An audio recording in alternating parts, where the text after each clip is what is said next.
की जनता सबकी रहुए के जीतावे के बा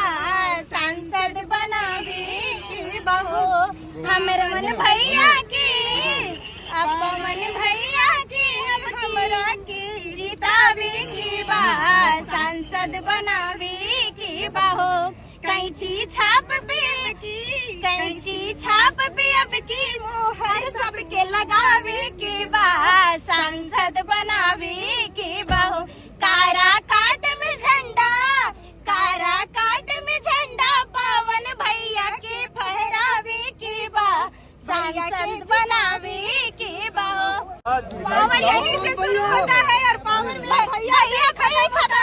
है और पवन भैया का विजय निश्चित ही है।